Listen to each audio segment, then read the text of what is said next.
right, welcome back to the Absolute Talk Show. You know, we got a pretty good show going on for you guys today. Guys, you know, one question that I was actually really thinking about on my way here today is, what do you daydream about? Oh, yeah, this one's that's interesting. I feel like people know what at least my close friends would know. Honestly, I daydream about, life in the music industry. For me. Oh, yeah. That's a big one. You know, it's just something I've always strived for. And, I daydream about living that life, man, because it's just something that, I don't know, man. I've spent a lot of my life, wanting to do it, and I've written a lot of songs. I've tried my best to do a lot of that stuff. So I guess that's what I did, and I daydream about stuff with my girlfriend and and maybe stuff with my son, stuff like that. I daydream about stuff like that, opportunities I might have in the future, maybe. Yeah, basically, yeah. Absolutely. Basically, yeah. Just thinking about that, not only, I don't know, where am I going to be in the next couple months? Or what should I be doing with my money? Dude, just daily thoughts. That's one thing that I've really been thinking about a lot lately is, being financially smart. Yeah. What am I gonna do with my money? It's making sure that I'm not spending $150 at the gas station every week. You know what I mean? Well, and honestly, for me, it was dude, Ave and I, man, Avery would tell you, we just fucking. Oh, man, we love eating out, bro. It's just so good, dude. So did Jamie and I, man. Dude, that's the thing. Dude, Doordash became our worst enemy for a minute, bro. I told Jamie I refuse to do DoorDash. If she ever wants to do DoorDash, it's coming out of her pocket. Bro, dude. Because it's dude, you get charged $20 just for the delivery. No, dude, just for the tip. Yeah. Just the delivery fee and the tip. Yeah. It's fuck, man. Well, and dude, it sucks because we got some dank ass places being out where we are, dude. We got some dope ass Mexican places, some Chinese places, man. Oh yeah, fucking pizza, got a little bit of everything. Fuck, dude, yeah, it's so bad. But ever since we've been meal prepping, I've been telling Ave, I'm we can do better, Oh yeah, and it's shocking how much money you've saved, dude. Honestly, it's shocking. Dude, you know how much money I've saved since I stopped smoking is insane. Exactly. The amount of money that I spent on vapes and shit was fucking crazy, bro. Hundreds. It's a wow. And it's I've been doing it for a while. Bro, so it's actually thousands. I did it for I think 7 or 8 years. I did it for about a decade. Yeah, it was a long fucking shy time. of a decade, I think. Too much. Too long. Yep. Unfortunately. Yeah. That is how long I did. Yeah, but you know what? I also, anybody that's ever had that addiction understands it's fucking difficult, man. Once you get caught in it, you're in it, bro, and it's frustrating. It's real hard, and of course it's a mind over matter thing, but it's also man, the mind is a powerful thing, you know what I mean, and yeah, your mind will tell you it's impossible. Oh yeah, it feels that way. Yeah, it tries to make it seem like it's the biggest feat in the world. Yeah, it's something that is literally, like you said, it's something that's literally impossible. To overcome, but it's all a mental game. Well, and we talked about it too. I talked about how it's almost a marketing scheme. Exactly. Because it's they make these commercials. They're text this number if you need help. This, which is all great. It's a great idea. But the problem is people don't. It works for some people. Yeah, but not everybody. People also don't realize that behind that is probably the malicious intent to make it seem like a giant. Something that you could never conquer, when in all reality, it's it's not that. Oh yeah. And that's probably where it becomes frustrating. Yeah. Yeah, but I mean, casually that'll happen, I guess. It's just, it's a nasty addiction. So, boys, I have a really interesting question for you, and this might take you a little bit off guard. If you had 1 month to live and $1 million, what would you do? I would just leave the fucking country. I don't even know where I would go, but I'd bail. I'd probably grab Ave and I'd Ditch grab everything that you know. No, not everything. Like I would grab Avery and I would grab my son and I'd probably call you guys and I'd say goodbye. Just to like, hey, like I love you, man. Like it's been a good ride, but and I'd spend that last 30 days or whatever it was with my kid and my girlfriend. That's what I'm saying. Because that's my family, And I mean, you guys are my family too, but you know what I mean. Like I live with them. Like that's that's my family. Oh yeah. So for sure. That's probably what I'd do. Brent, you got what would you do? I'm balling out with everybody. Everybody that's with me, I'm just like, all right, drinks around me, everything's on me. You want a new car? You want anything? Right. Anything you want, it's on me. Right. But I only got $1 million, so. Yeah, well, and honestly, if I had $1 billion, I'd buy everybody everything. Well, still, you could buy a lot of people's shit with $1 million. You know what I mean? Like a couple of iPhones, just hand them out. I think that if it were me, the number one thing would be if I have a child. If I have a child, then I will be putting 95% of that into a savings for them. Yeah. Well, however, that.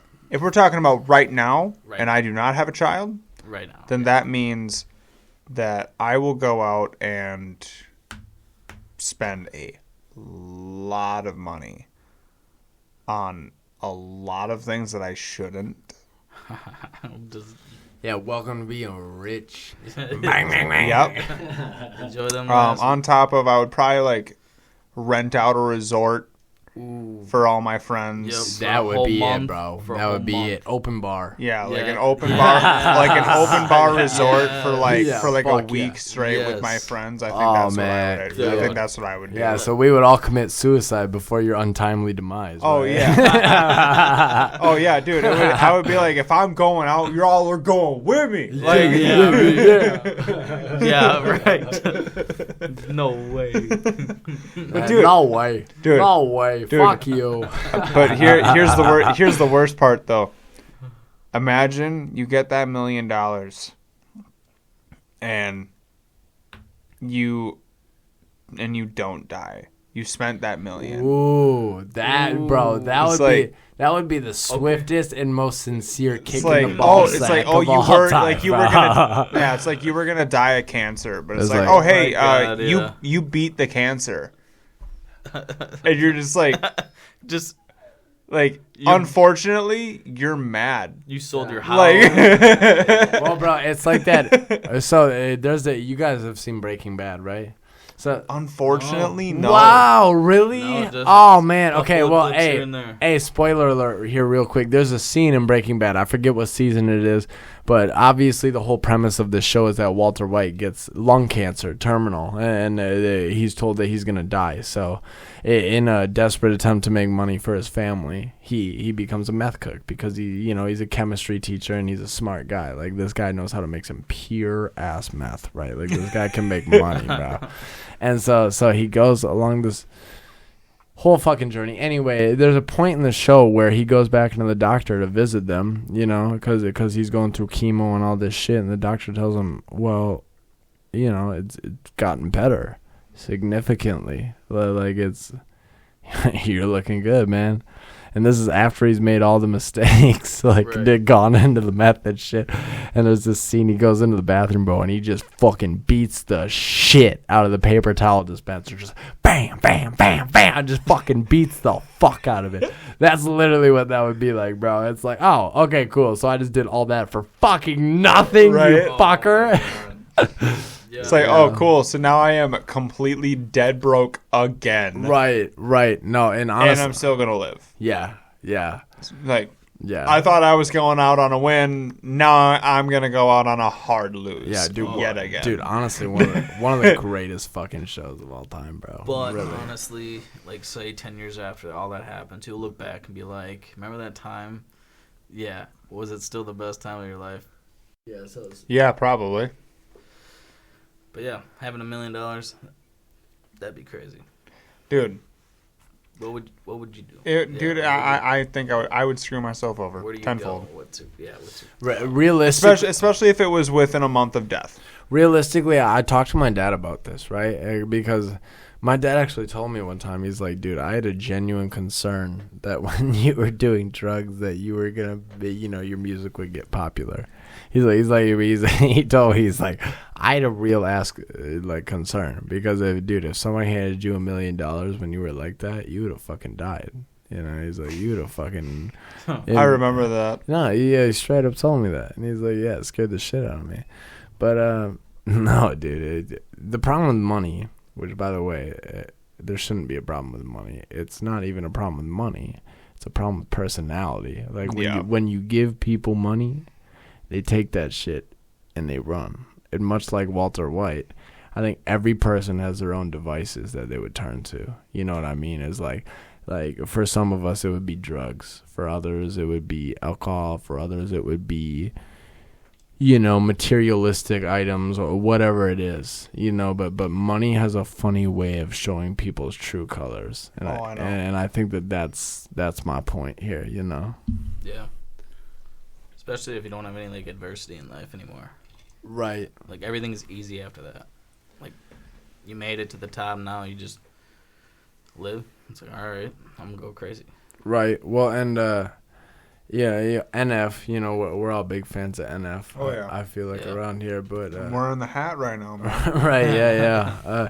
Well, he's got this line, he's got that line, and I forget what song it is. Yeah, I can't think of it off the top of my head, but it's, for what? That money won't show up in your coffin. And, that's 100% real. Yep. Money is a necessity to live. There's no Yep. doubt about it, and I'm not going to pussyfoot around it. Of course it is, but... I also, money doesn't describe your life. I also think it's important to note that when you're gone and when you're dead, that money's only going to do so much for you, and really I think that your legacy and what you leave behind is the most important most important part about. Yeah, what's the impression you made? Right. Impact. Well, and I think about that a lot. Someday when I die, I want my son to be like, yeah, my dad was the GOAT. I don't want it to be about money or, maybe my position in the public eye or, whatever it is. I don't really care about that. I care about, my son and my girlfriend understanding that they're my family and I would do anything for them because for sure. Those are my people. You know what I mean? Yeah, absolutely. I also would like to note, though, I don't necessarily blame anybody for getting entirely lost, in money. Money has a funny way of corrupting people. So. Oh yeah. It always has. Brent's like, no way, shut up. Hey, what has it though? Come on. No, you're kidding. They don't just say money's the root of all evil, does it? All right. What is some of your deja vu you've had lately? Ooh. Have you had some deja vu that I've had lately? I haven't really had any deja vu lately. I feel like I've been making so many changes lately that deja vu isn't something I've been experiencing. I feel like I understand that. However, at the same time, I also feel like sometimes my day-to-day morning routines can be so strict and so to the T, to the moment exact, to where it's I get deja vu of my dog stretching at an exact point every morning. Right. Yeah. You know what I mean? It's small things. So you get it a lot. Quite often I used to. I used to get it a lot. Nowadays, not so much anymore, but I used to. And it almost kind of brings, some people would want to bring that into focus of, the simulation theory. It's why am I feeling all this deja vu so often? Have I been here before? And realistically, you just want to be like, no, I haven't. But you can't count it out. No, because my dog can stretch twice and have it look the same. okay? Like, Yeah. No, this doesn't immediately mean I'm in a giant simulation. My dog can just stretch. yeah, my dog is allowed to go. Dude, honestly though, Abe and I have talked about that though. Like, I know for me personally, I don't believe it's a simulation. I think it's bigger than, it's bigger than what we know, and that's what I believe. But I'm not gonna claim to be, I'm not gonna claim like I know all of it. Here's what I do know. I've talked to Ave about it, and Ave has told me multiple times that the fact that it may or may not be a simulation is fucking terrifying to her. And I don't blame her. Like, the idea that it could be a simulation is scary, because it's like my whole life I was led to believe that this is one thing, and the idea that it's something else is devastating. Oh, yeah. It's very scary. Right. Yeah. All right, boys. So we're going to take it back to a little bit of a light-hearted tone here. Okay? What you got? So tell me this. What is your personal horoscope for the day? My personal horoscope? Yeah. Yeah, like give me... Like, what's your whole theme for today? Well, how about this? I'll word it a little bit better, okay? What, on today specifically, what is important to you? What is something that you are 100% invested in and 100% serious about? Give me something. Well, basically anything I'm invested in, like, for instance, this podcast. Yeah, I was just about to say, this podcast, we can all man. agree on that. I mean, and this is something I'm very looking forward to, everything about that. And hopefully someday music, once we get that started. But, yeah, I don't know anything about else, really. Just saving my money, really. Peej? Yeah, I would really just got to say that the number one thing that I'm looking forward to has got to be this podcast.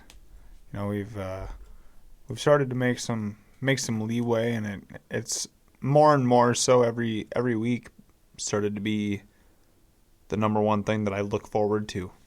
You know what I mean? Yeah. Yeah. No, and I totally agree. It's definitely special. It definitely feels like something that I think all of us need, and I think that it's fun to share our thoughts. I mean, like, whether people agree or not, I think it's fun to put your opinion out there. Oh yeah, and not everybody needs to agree on it. That's the thing. One of the things I hate most about today's world is that, man, I can't share my opinion without somebody fighting me. And it's like, what people don't understand is that we don't have to agree. Yep. But we can have a difference in opinion and still be friends. Yeah, we can totally still be friendly with each other. We don't need to fight. And I think that that's something that was really lost with our generation. Like, I don't, if I have a different opinion than you, that doesn't mean I hate you. Yeah. At all. What that means is I have a different opinion, and we're all individuals. And for you to sit there and call me a bad person for my opinion, I think you're neglecting a very, very, very basic human thing, which is we're individuals. Yeah. Every single one of us. Everybody is the same. Well, even us five in this podcast, I know that the five of us agree on most things, but the truth is do we agree on everything? Every fucking one of us has something that we don't agree on. Yep. And do we know that? Probably not. We haven't found them yet, because I don't think we've crossed those topics yet. I guarantee you that there's things we don't agree on. Oh yeah. But I think that at the end of the day, like, I think the important thing is that you can look past that. And I've told Abe this too. Like, even my girlfriend, who I love to death, and we agree on most things, is the same thing. Like, there's certain things I don't agree with her on. There's certain things she don't agree with me on, and exactly. That's okay. It doesn't, that doesn't change the dynamic anymore. I wish that people were more accepting of other people regardless of their opinion. You know what I mean? Oh yeah. The golden rule. Yeah. No, exactly. You treat others how you want to be treated. Exactly. Like really, like, I'm not gonna walk out in the street and fucking look at somebody and be like, "You're a dumbass piece of shit," and then get offended when Brent turns to me and be like, "Hey, Ian, you're a fucking dumbass piece of shit." It's like, that makes no fucking sense. But it is what it is, and unfortunately, that's kind of some of the. Normally, I think it's because they see something in them that they see in themselves that they don't like. Yeah. And so therefore, they have something to say. Like, well, and I think it's only natural for you to want to share your opinions and ideas. Because we're all individuals, because we all have our own mind. Yeah, naturally we gravitate towards what we believe. Because, it's just like any animal on this planet, just like, any deer, dog, cat, whatever it is, right. We are animals. People forget that. We're highly intelligent animals, highly advanced animals, but we are advanced. A lot of people animals. A lot of people want to talk about how we can kind of be really manipulative and and I'm not going to lie, of course that we can. However, I guess I could really bring this back to more of the subject of if you've watched the Lil Dicky music video Pillow Talk. Oh man, fuck. No, Humans are just smart enough to do their hunting intelligently. Yeah. We manipulate animals to do exactly what we want. Well, and no, is it considered inhumane? Maybe. Sure. I'm not even disputing that. But you know what? You're gonna tell me that that's not hunting? No, that's hunting. It's hunting in its own form. Yeah. The fact that we captured them, bred them in captivity, and slaughtered them for food, which again, I'm not necessarily saying I agree with. I'm not necessarily saying that I enjoy that because I don't. But realistically, if you look at the population, you look at the amount of people that need to eat. Yeah, I don't know what to tell you. We call that intelligence. It's like that's natural selection, baby. We did it. Right. Just like out in the wild, an animal will corner an animal. Well, and the thing is like, a lot of people are like, yeah, but that doesn't make you better than them. Of course not. It's not about being better. In no way, shape, or form am I saying I'm better. And I don't deserve more than them. What I am saying is us as human beings, we're highly intelligent. Look at what we've built. Look at our communication skills. Look at everything that we've done. And in a lot of ways, people don't acknowledge this either. Our intelligence is potentially our biggest downfall, too. The fact that we're so smart is the same exact reason we keep fucking ourselves. Yep. Right. 100%. Tear it down and rebuild. Yeah. Yep. No, but regardless, people forget we're animals. Like just because we're human doesn't mean we're not animals. We are animals. Exactly. 100%. And we have a lot of the same instincts that, a lot of these animals you'd find in the wild. But hey, you know what? I tell you what, guys. I got a good question for you. And this one for me it's pretty cool, man, because I got a good story for this one, I think. But let me ask you guys first. I want to hear from you guys. What is at least, you don't have to give me the single best time of your life because that's a little hard to pinpoint. One of the best times of your life. Give me one of those moments in your life where, like, when you're 90, you're 80 or whatever, you're going to look back and you're going to think about that moment. You're going to be like, yep, that moment fucked. That was fucking awesome. Give me that moment.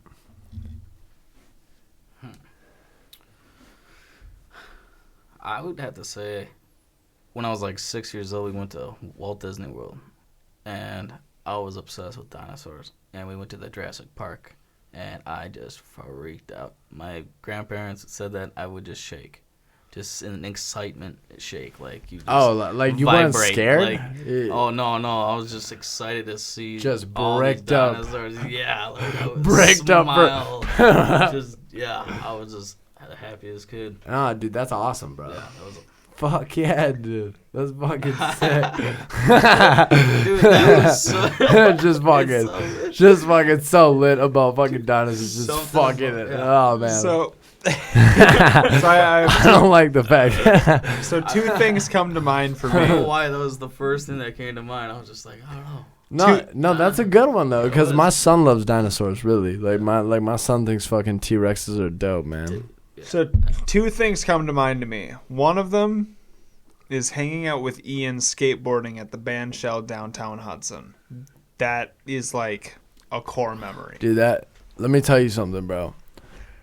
skateboard culture can be toxic. I mean, people don't want to admit that, but I will admit that. And I've been a skateboarder for 10 plus years. You know, like I'm a fucking skateboarder. Yep. And Peej can attest. Anybody that's ever seen me do it can attest.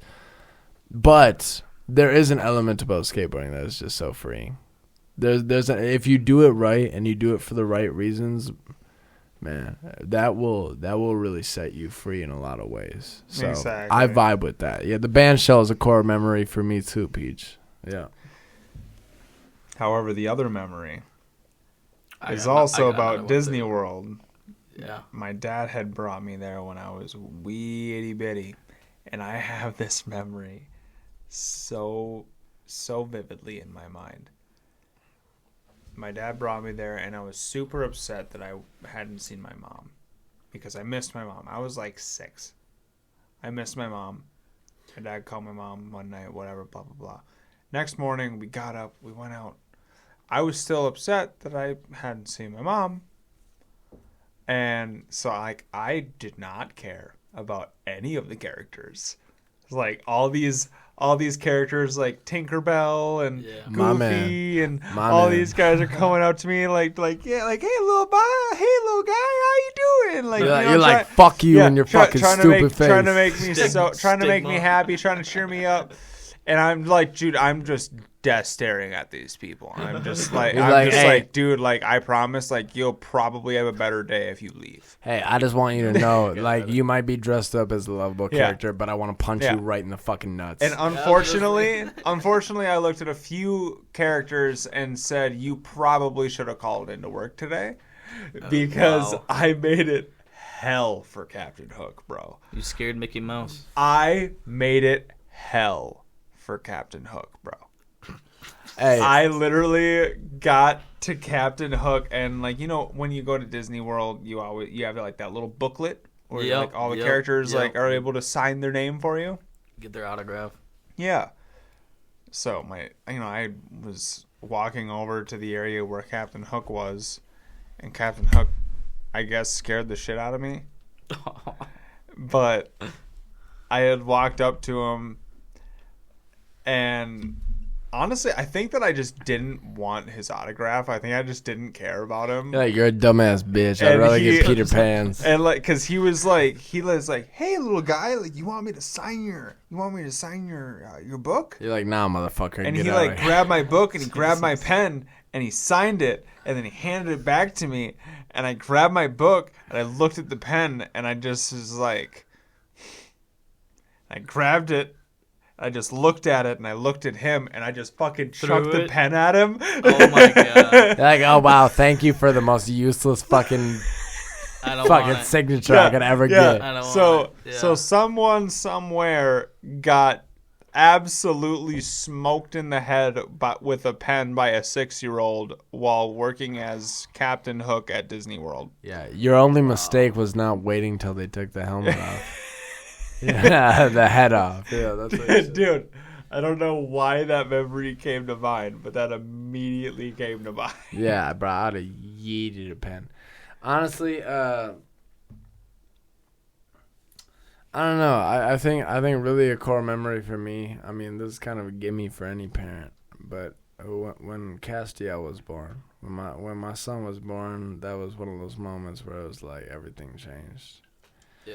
And like they put him in my arms, and it was so funny because like I remember that day, man. Well, everybody told me, you know, they're like, everything changes, you know, and like it's so hard to envision that before you actually have it, you know, like it's so hard to imagine that. And when they put him in my arms for the first time, and like I really, really got to hold him. Oh man, I bawled, bro. Not like cried. I didn't like it wasn't like one of those movie scenes with the one tear. No. Fuck, dude, I sobbed. I literally dropped down on my knees. I remember walking out in the waiting room, and I didn't have Cass at this time because, you know, I gave Cass to Dakota or whatever, and she was laying in the bed, and I left the room and I went, and as soon as I saw my dad and my brother in the waiting room, fuck, dude. I fell right to my knees, bro. I couldn't even breathe. It was a lot, man. That to me, I think is the most important thing that's ever happened to me. Just seeing his face and just seeing him for the first time and realizing that's my kid, bro. Like, that's, he's half me. That's something different. Absolutely. That's different. For sure. And I think that anybody that becomes a parent, and, even you guys in the future, you guys will understand, and I told Jake about that too. I straight up told Jake, I'm like, man, you wait till they put that kid in your arms, bro. You're gonna fucking sob. You ain't gonna cry. You're gonna fucking, you're gonna lose it. Oh yeah. And he called me, bro, and fuck, he called me the day that Avery was born, his daughter. Yep. Which is funny because my girlfriend and his daughter have the same name. They're spelled differently, but same name. And he called me and. Oh man, he sobbed. And I fucking told him that he would. And it's hard to explain, because everybody's like, you're gonna do this, the whole way up, and you're like, yeah, I just don't understand. I don't know what the fuck you're talking about. And then it happens to you, and you're like, whoa, like that was intense. It's like it's crazy. But yeah, I would have to say that that's probably my best memory, either that or meeting my girlfriend Avery too. That's one of my best memories too. Oh yeah, just seeing her for the first time. She always makes fun of me because I tried to shake her hand, because I'm a very formal guy, and I tried to shake her hand, and I was like, hey, like, my name's Ian, and she always makes fun of me. She's like, why did you do that? And I'm like, I don't know. My parents raised me that way. I'm pretty proper. And she was like, yeah, that was weird. And I'm like, thank you for that. I'm like, thank you. That was weird. I'm sorry. No. Her and her mom, they always poke fun at me about that. They're like, yeah, that's fucking awkward. I was like, yeah, it was awkward, but you know what? It worked out for the best because she's still gonna marry me someday. Ain't that right?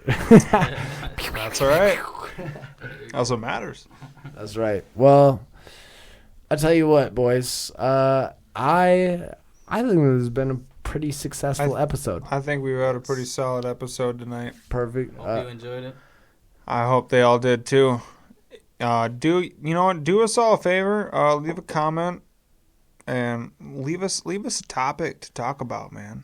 Leave us something. Be a little more interactive with us. We want to involve you. Look, all right. Look, I tell you what. If you give us something, I promise we'll talk about it. Oh yeah. We have 0 recommendations right now. So if you give us one, odds are we'll probably bark up that tree.